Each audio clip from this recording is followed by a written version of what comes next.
الرحمن الرحيم وعن بريدة رضي الله عنه عن النبي صلى الله عليه وسلم قال بشر الماشين بشر المشائين في الظلم إلى المساجد بالنور التام يوم القيامة رواه أبو داود والترمذي۔ حضرت بریدہ رضی اللہ تعالیٰ عنہ سے روایت ہے، رسول اللہ صلی اللہ علیہ وسلم نے فرمایا، اندھیروں میں مسجدوں کی طرف چل کر آنے والوں کو قیامت والے دن کامل روشنی ملنے کی خوشخبری سنا دیجیے اے اللہ کے نبی صلی اللہ علیہ وسلم۔ حاضرین، جیسے کہ آپ لوگ جانتے ہیں، اس سے پہلے الحمدللہ مسجد کی فضیلت اور اس کے بارے میں جو باتیں احادیث کے اندر موجود ہیں، کچھ باتیں میں نے آپ کے سامنے احادیث کی روشنی میں رکھی۔ مساجد کے تعلق سے ایک اہم مسئلہ ہمارے سامنے ہے، وہ مسئلہ میں پیش کر کے آگے کی بات کو بڑھاتا ہوں۔ حدیث شریف ہے صحیح بخاری کے اندر، حضرت سلمہ رضی اللہ تعالیٰ عنہ اور حضرت عائشہ رضی اللہ تعالیٰ عنہ، یہ دونوں اس حدیث کے راویہ ہیں، کہتے ہیں نبی کریم صلی اللہ علیہ وسلم نے فرمایا لعن اللہ الیہود والنصارى اتخذوا قبور انبیائہم مساجدا۔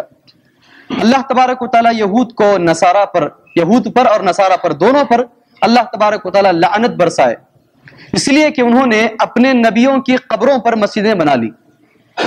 ایک مسئلہ، اس حدیث سے کئی مسائل مستنبط ہوتے ہیں۔ پہلا مسئلہ تو یہ ہے کہ جس مسجد میں قبر ہوتی ہے، کیا اس مسجد میں نماز پڑھ سکتے ہیں کیا؟ ایک مسئلہ۔ دوسرا مسئلہ ایک میں آپ کے حوالے کرتا ہوں، ہر وہ حاجی جو حج کے لیے جاتا ہے، مسجد نبوی کے اندر خود 3 قبر موجود ہیں، ہے نہیں ہے؟ موجود ہیں، تو کیا اس مسجد کا الگ حکم ہے یا پھر وہی حکم ہے جو عام مسجدوں کا ہے؟ یہ مجھے آپ کل بتائیں گے، آپ بتائیں گے انشاءاللہ، اس لیے کہ یہ تھوڑا اہم ہے، اس لیے آپ کے حوالے کر رہا ہوں۔ اگر آپ نہیں بتا سکتے ہیں تو پھر انشاءاللہ بتانے کی کوشش کی جائے گی، کیونکہ حدیث میں صاف آیا ہے اللہ تبارک و تعالیٰ کی لعنت ہو ان لوگوں پر جو اپنی مسجدوں کے اندر قبر رکھتے ہیں یا قبروں پر مسجدیں بناتے ہیں۔ پہلے قبر تھی، اس قبر کو باقی رکھ کر کے اس پر مسجد بناتے ہیں۔ نبی کریم صلی اللہ علیہ وسلم نے مدینہ آنے کے بعد مسجد نبوی کے لیے جگہ خریدی، آپ لوگ جانتے ہیں الحمدللہ، مسجد نبوی کے لیے جگہ خریدی۔ 2 یتیم لڑکوں کی جگہ تھی، وہ تاریخ کی کتابیں اٹھا کر کے پڑھی، حدیث میں بھی موجود ہے، 2 یتیم لڑکوں کی۔ آپ نے ان کو اس کا معاوضہ دیا، حالانکہ وہ بچے لینا نہیں چاہتے تھے، اس کے باوجود آپ نے اس کا معاوضہ دیا۔ حدیث میں آتا ہے وہ مسجد نبوی جہاں آج موجود ہے، بنانے سے پہلے کھنڈرات تھی، وہ کسی کی قبریں تھی، کھجور کے درخت تھے، ساری چیزیں موجود تھی۔ آپ نے ان قبروں کو پھوڑ دیا، نکال دیا قبروں کو، اور اس کے بعد میں آپ نے مسجد کو بنائی۔ اس سے کیا معلوم ہوتا ہے؟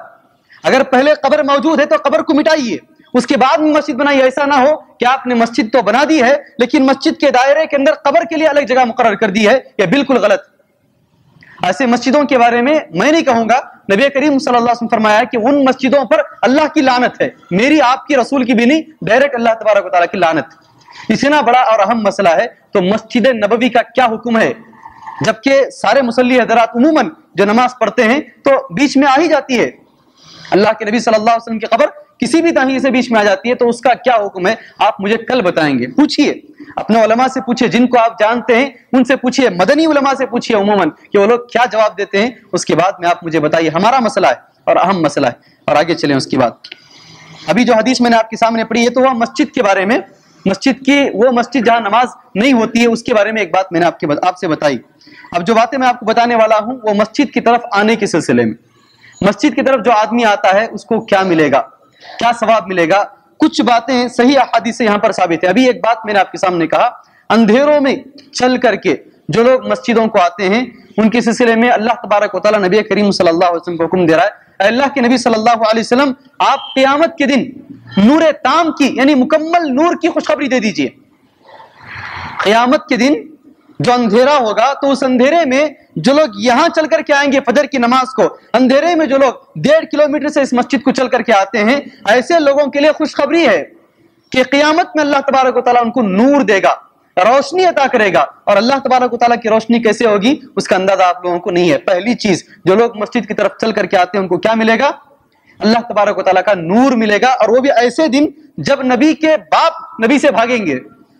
یوم یفر المرء من اخیہ وامہ وابیہ، ہر ایک آدمی بھائی سے بھاگے گا، بیٹا باپ سے بھاگے گا، ساری چیزیں الحمدللہ آپ جانتے ہیں۔ ایسے دن اللہ تبارک و تعالیٰ نور عطا کرے گا مسجد کی طرف آنے کی وجہ سے۔ دوسری چیز، صحیح بخاری کی حدیث ہے، من غدا الی المسجد او راح اعد اللہ له فی الجنۃ نزلا، جو آدمی مسجد کی طرف آتا ہے، صبح میں آتا ہے یا شام میں آتا ہے، اللہ تبارک و تعالیٰ اس کو جنت میں مہمانی عطا کرے گا۔ دوسری چیز کچھ تمام ذہن میں رکھیے، اللہ تبارک و تعالیٰ وہ آدمی سونے والے اٹھیں، اللہ تبارک و تعالیٰ آپ کے لیے مہمان نوازی تیار کر رہا ہے جنت میں، اور آپ یہاں پر غافل سو رہے ہیں، اٹھ کر سنیں۔ جو آدمی صبح میں اور شام میں مسجد کو چل کر کے آتا ہے، اللہ تبارک و تعالیٰ اس کو جنت کے اندر مہمانی عطا کرے گا۔ دوسری چیز، تیسری چیز کیا ملے گی جو لوگ مسجد کی طرف چل کر کے آتے ہیں؟ سنیے، ہمارے جتنے بھی گناہ ہیں، تو حدیث میں اتنا زبردست الفاظ حدیث کے اندر آئے ہیں، ایک ایک قدم جو آپ بڑھاتے ہیں، آپ کل سے شمار کر لیں اس کو، گھر سے نکلتے ہیں تو سوچ لیں میرا ایک قدم جو میں ایک رکھ رہا ہوں اس پر مجھے فلاں ملے گا، کیا ملے گا سوچ لیجئے۔ حدیث میں آتا ہے، صحیح مسلم شریف کی حدیث ہے، جو آدمی من تطہر فی بیتہ، جس نے اپنے گھر کے اندر وضو بنایا، یہ شرط ہے، من تطہر فی بیتہ، جس نے اپنے گھر سے وضو بنایا، ثم مضى الی بیت من بیوت اللہ، پھر اس کے بعد اللہ کے گھروں میں سے کسی ایک گھر کی طرف نکل پڑا، ثم مضى الی بیت من بیوت اللہ لیقضی فریضۃ من فرائض اللہ، تاکہ اللہ نے جو چیزیں فرض کی ہے، یعنی نماز، فرض نمازوں میں سے کوئی ایک نماز ادا کرے، کانت خطواتہ، تو اس کا چلنا اور اس کا قدم رکھنا، احدی تحط خطیئۃ، یہ قدم اس کے گناہ کو مٹائے گا۔ اب گھر سے باہر نکلے، ایک قدم آپ نے رکھا، ایک گناہ مٹ گیا، پھر دوسرا قدم والاخری ترفع درجۃ، دوسرا قدم آپ رکھیں گے تو ایک درجہ آپ کا بلند ہوگا۔ تو آپ اس نیت سے، یہ نیت رکھ کر کے گھر سے چل کر آئیے، میں ایک قدم رکھ رہا ہوں میرا ایک درجہ بلند ہو رہا ہے، ایک اور قدم رکھ رہا ہوں میرا ایک گناہ معاف ہو رہا ہے۔ تو جو آدمی مسجد کو چل کر کے آتا ہے، بائک کی فضیلت نہیں ہے، کاروں میں آنے کی فضیلت نہیں، ابھی حدیث بتاؤں گا کیوں فضیلت نہیں ہے بول کر، چل کر آنے کی فضیلت ہے، سائیکل میں آنے کی فضیلت نہیں ہے، اس کی الگ ہے، یہاں پر بتائی نہیں گئی ہے، اللہ تعالیٰ اس کی نیت کے مطابق اس کو دے گا، لیکن جو آدمی چل کر کے آتا ہے ایک ایک قدم پر اس کو اتنا ثواب ملے گا۔ ایک اور حدیث سن لیجیے، حضرت ابی ابن کعب کہتے ہیں، کان رجل من الانصار، انصار کا ایک آدمی تھا۔ ابھی تم نے تین باتیں سنی ہیں، ایک تو اللہ کی مہمان نوازی، دوسری بات قیامت کے اندر نور تام کی خوشخبری، تیسری بات ایک ایک قدم کے عوض میں آپ کو ایک نیکی ملتی ہے اور ایک گناہ مٹ جاتا ہے۔ چوتھی چیز، کان رجل من الانصار لا اعلم احدا ابعد من المسجد، حضرت ابی ابن کعب کہتے ہیں رجل من الانصار، انصار میں ایک آدمی تھا، اس سے زیادہ دور مسجد سے کسی کا گھر نہیں تھا۔ غور سے سنیں، جو لوگ دور والے ہیں، بہت سارے لوگ یہاں قریب میں ہیں، اس کے باوجود بھی پڑھتے نہیں ہیں نمازیں، ہٹے کٹے ہیں، سب کچھ موجود ہے ان کے پاس، لیکن مسجد کو نہیں آتے، ہر مسئلے میں دخل دیتے ہیں، علماء کو مارنے کے اندر پہلے رہتے ہیں، مسجد کو نہیں آتے، پھر بھی پکے مسلمان وہ ہیں بہت سارے، اللہ تبارک و تعالیٰ ان کو توفیق دے۔ سنیں وہ لوگ، کان رجل من الانصار، انصار میں ایک آدمی تھا، لا اعلم احدا ابعد من المسجد من، اس سے زیادہ دور گھر کس کا بھی نہیں تھا مسجد سے۔ وہ کیا کرتا تھا؟ وکانت لا تخطئه صلاۃ، ایک نماز بھی اللہ کا بندہ نہیں چھوڑتا تھا۔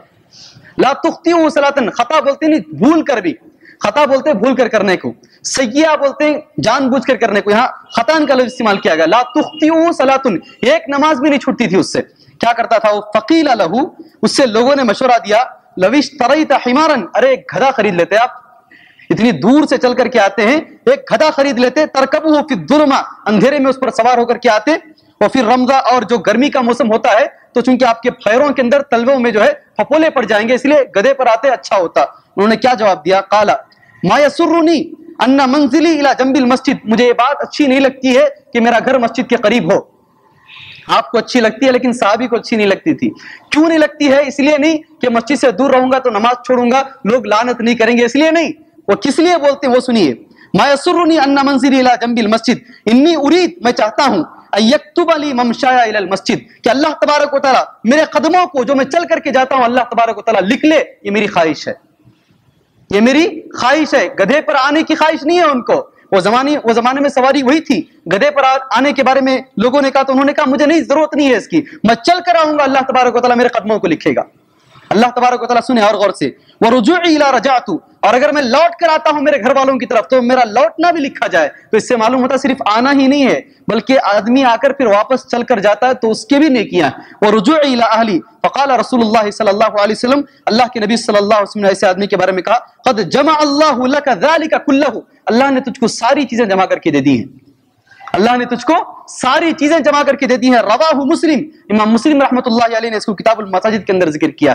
تو اس سے تو میرے خیال میں مسجد کو آنے کی کیا فضیلت ہے. ہاں وہ لوگ جو گاڑیوں میں آتے ہیں کل سے گاڑیاں چھوڑ کر مت آئیں, گاڑیوں ہی میں آئیں, انشاءاللہ اللہ آپ کو آپ کی نیتوں کے مطابق اللہ تبارک و تعالیٰ اجر دے گا. لیکن مسجد کو آنے کی کوشش کیجیے. ہاں وہ مسجد جہاں سنت کے مطابق نماز ہوتی ہے وہ بہتر ہے ان مسجدوں سے جہاں سنت کے مطابق نماز نہیں ہوتی ہے. اللہ سے دعا ہے اللہ تبارک و تعالیٰ ہمیں ان احادیث پر عمل کرنے کی توفیق عطا فرمائے. آمین و صلی اللہ علیہ نبی الکریم.